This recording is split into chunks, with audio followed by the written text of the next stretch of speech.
James 2, beginning at verse 14. What good is it, dear brothers, if you say you have faith, but don't show it by your actions? Can that kind of faith save anyone?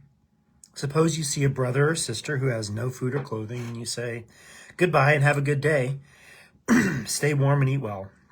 But then you don't give that person any food or clothing. What good does that do? So you see, faith by itself isn't enough. Unless it produces good deeds, it is dead and useless. One of the things we talked about this past Sunday was impact, was missions.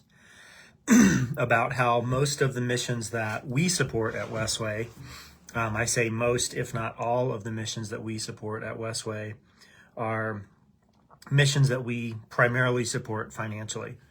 And that's because about half of our missions are overseas, and they're in places where it's difficult to get to.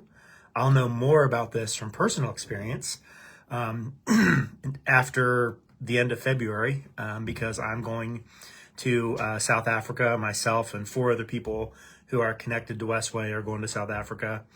And there's a 14-hour flight involved from the United States to Johannesburg. Nema Village is the exact same way.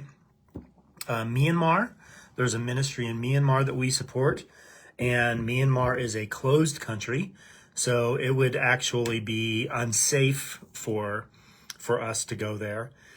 Haiti is slowly but surely opening up. I know there's some thoughts and some plans possibly for a trip next year back to Haiti.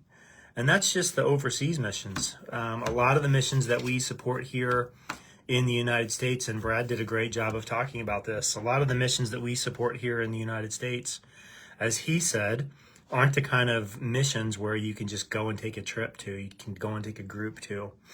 Sure, we could go to the University of Nebraska at Kearney, and we could see one of their CSF gathering nights.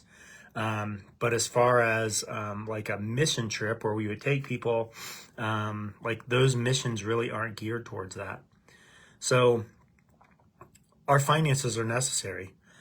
Our finances are the thing that provides a lot of assistance to the missionaries and the missions that we support.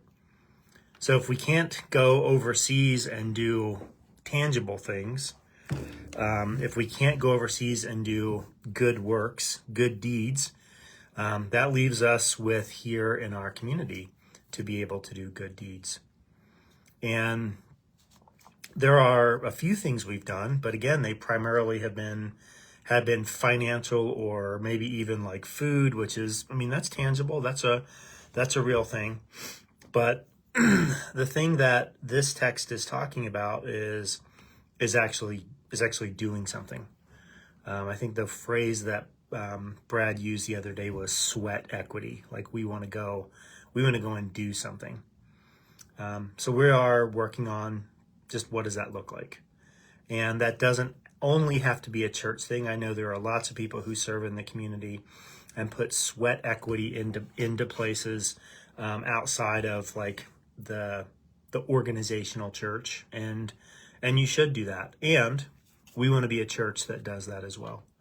So we have a few things that we're working on, but all in all, I just want to encourage you to not just live out your faith with your pocketbook or your wallet or your bank account or your debit card or your credit card. I want to encourage you to live out your faith with your hands. I want to encourage you to do something practical to meet needs. Maybe it's providing a meal for someone in your local church body. Maybe it's going. I know several organizations here in Scottsbluff have like a citywide Thanksgiving meal or a citywide Christmas meal. Those would be ways to go and serve and go and be a part of things. So I just encourage you to do that. I want you to know that I love you. I'm praying with you. I'm praying for you.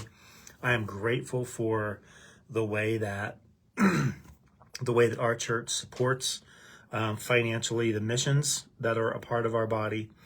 And when we have opportunity to serve, I'm grateful for the way that you step right up and do that. And we would encourage you to keep doing that. Love you, and we'll talk to you soon.